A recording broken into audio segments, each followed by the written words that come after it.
Good morning, everyone. So we have been writing this for a while, to say the least, but this is a chapter that myself, Maya, and Haidee Swanby have written together for the Seed and Knowledge for Agroecology book. And our title is Beyond a Fertile Ground for GM Crops, Thinking with Decolonial Theory for Regulatory Decision-Making in South Africa and the Global South. And we'll start by giving a brief introduction about what we intend to do with the chapter, and we have tried to visualize it and present it creatively. So please put your creative thinking caps on and do enjoy it. So in this chapter, we interrogate the hegemony and centrality of science in the risk assessment and decision-making on GM crops in South Africa. Scholars and activists have drawn attention to the narrow framing of early risk assessment approaches and the ways in which this has enabled their efficient release into agricultural landscapes. While we do understand that broadening the dimensions of risk is very important, we articulate the need to move beyond this and interrogate the ontological foundations that inform and legitimize risk assessment and the decision-making processes that are informed by it.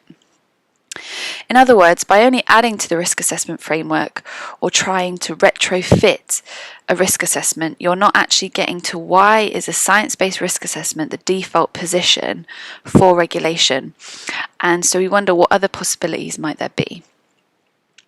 Drawing on the work of decolonial theorists, we hope to illuminate how modernist science and politics have intertwined to legitimize risk assessment as a neutral regulatory tool, whilst excluding other ways of conceiving of GM crops and their place in agroecosystems. We seek to unravel how scientific authority that is so central to GM crop regulation reflects and refracts a particular set of biases and assumptions that both legitimize GM crops in South African agroecosystems and risk assessment as the best means to assess them. Since the 1960s, the validity and objectivity of modern science has been increasingly questioned. The origins of modernist science can be traced back to the European Enlightenment period, where the idea that humans could uncover reality and control it took force. At this time, the idea that humans are separate from nature also took root, and alongside this, the concept that nature could be put to work for the benefit of humans. The idea that European scientific knowledge was superior to other ways of knowing the world became bolstered alongside this. The ontological turn arose across disciplines to oppose the centrality of modernist ways of knowing and being in the world. Post-colonial science and technology studies and decolonial theory are among some of the theory that challenge the centrality of modernist thinking. Activists and scholars have showed how science, like all bodies of thought, is cultural and imbued with ideological, political, and economic agendas. Decolonial theorists such as Walter Mignolo trace how modernism and colonialism, beginning in the 15th century, were co-constituted, and through imperialism and colonialism, this way of thinking was forced onto societies across the globe. They have shown how modernist science, which claimed to be uniquely able to mirror the truth about reality, has both appropriated other ways of knowing and subjugated them, while claiming to be superior and more rational in its approach to understanding reality. Decolonial theorists offer the concept of coloniality/modernity to describe the ongoingness and unfinished nature of colonial modes of thinking and systems of power, which continue to oppress more relational ways of knowing and being in the world. De Souza Santos argues that marginalised ways of knowing are often indigenous and or local and or gendered, and are very often dismissed and viewed as merely superstitions, as subjective, as opinion, as lacking in rigour, and as common sense. Through an ontological lens, scientific rationalism is understood as one way of being and knowing about the world, but definitely not the only one, and one that has been extremely damaging and detrimental to more relational ways of being in the world. Through colonialism, apartheid, and into the new democracy, the hegemony of scientific rationalism has merged with politics and the pursuit of economic growth, priming the landscape for a technological intervention like GM crops. Agricultural development and agricultural science and technology were intertwined with systems of power in colonialism and in apartheid South Africa. The government supported white commercial farmers through investment in research and development and technology, while marginalising smallholders through oppressive land laws and unequal access to agricultural assistance. In South Africa, a landscape receptive to GM crops began being established in the 1970s when an organisation called SAGING was established by the apartheid government. This consisted of a group of scientists whose role it was to establish the guidelines for the use of GMOs. It also included members of the biotechnology industry who had vested interest in seeing GMOs being successful. The situation privileged the techno-scientific perspective and further institutionalized rationalism as a key foundation for the development of South Africa's agricultural trajectory. After transition to democracy, this approach to managing GMOs continued uninterrupted, and South Africa further opened up to the influence of multinational companies. South Africa adopted the Cartagena Protocol for Biosafety, which lays the foundations for the global trajectory of GMO regulation. The establishment of the Cartagena Protocol was important to countries of the Global South, which saw the need for transboundary regulation of GMOs as well as the sovereign right to regulate the technology within their own countries. This protocol has been a significant step towards regulating the biotechnology industry. While the final protocol was not as robust and comprehensive as many countries in the Global South had pushed for, it has been broadly perceived by Southern negotiators as a victory, counterbalancing the narrow economic principles of the WTO. Yet it has also been noted that the protocol, which states that it adheres to strict observance of scientific information, tends to treat non-scientific matters of concern as peripheral or additive, such as concerns that included cultural and ethical interests. Modernist scientific ways of knowing remain at the core. Drawing on decolonial and theory and ontological perspective, we argue that at play here is not only an ideological battle between discourses of safety and free trade, but also an ontological battle that exists between extractive ways of knowing and being in the world and more relational ways of knowing and practicing in relation to nature and biodiversity. So the social, political and economic landscape had long been primed for an agricultural intervention like GM crops, long before their entry into South Africa. And as we have argued, the hegemony of modernist science, accompanied by commercial interests, was fundamental in shaping this. Biosafety South Africa define a risk assessment as the structured approach to determine the harm from activities with a particular GMO based on scientific evidence by consideration of what could go wrong and how this may occur. It seems so simple, yet there is so much at stake in this process. Managing GM crops using risk assessment is now a well-established approach in countries that have adopted this technology. However, it's also been the subject of substantial critique. Primarily, concerns centre on its independence, suitability for decision making, limited range of risks assessed, and the legitimacy of the science behind the risk assessment. Other scholars cite issues with the principle of substantial equivalence, its challenges to deal with implicit uncertainty, and its inability to assess alternatives. We now want to hone in on the ontological dimension and untangle some of the problematic assumptions that come with a risk assessment, a science-based risk assessment. Firstly, embedded in it are two distinct and fundamental separations. The first is a separation between humans and nature.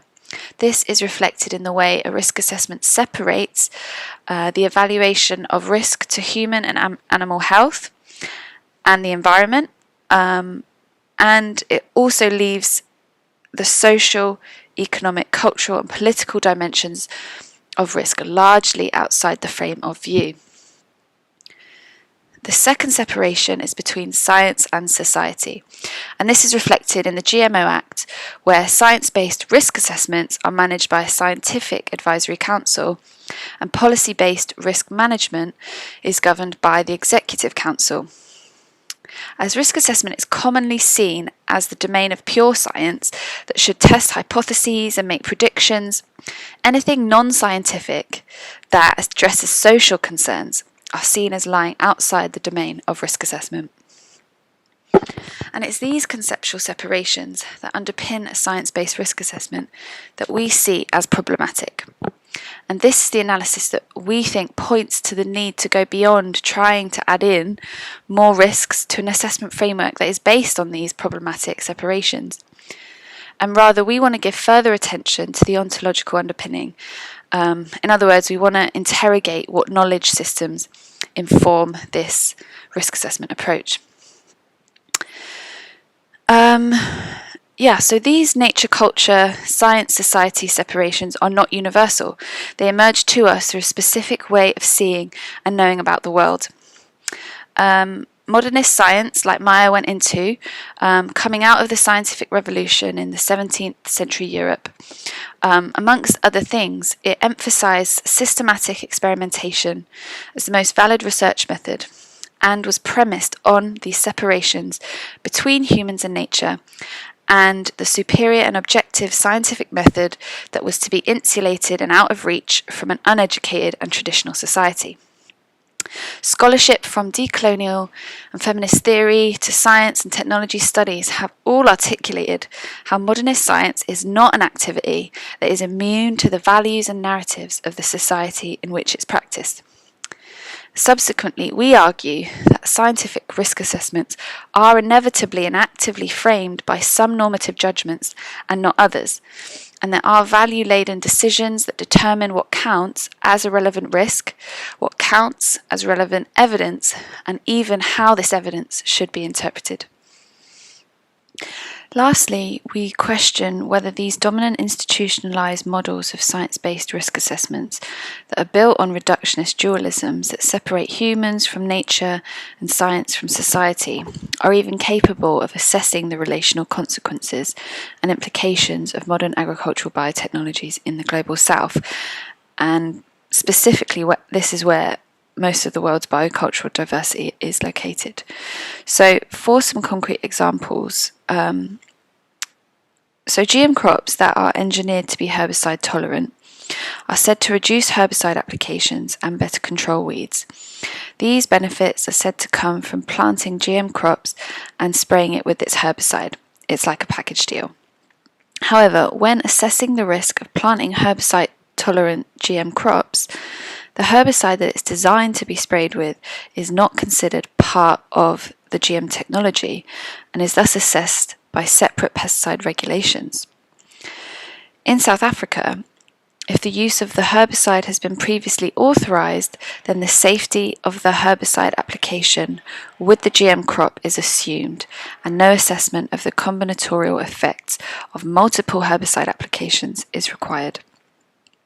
In addition to this, the herbicide itself is further reduced into its constituent parts, and only the active ingredient is subject to regulation. What's more is the neglect of the human dimension of herbicide application. A risk assessment does not consider potential health risks to farm workers who administer this herbicide. Studies like Andrade Rivas and Rother 2015 have shown low compliance in regard to personal protection equipment or PPE among farm workers in Southern Africa due to multiple factors such as education, gender, and social cultural context. Rother 2008 quotes, merely providing risk assessment derived information in a pictogram does not ensure that an end user will interpret the message as intended and be able to make risk decisions that mitigate risks from exposures to pesticides or chemicals in general. And so really, the narrow science-based risk framework does not consider the real lived experience of herbicide application, taking into account discrepancies in farmer applications, nor the accelerating evolution of herbicide-resistant weeds that result in much higher and frequent doses of herbicide.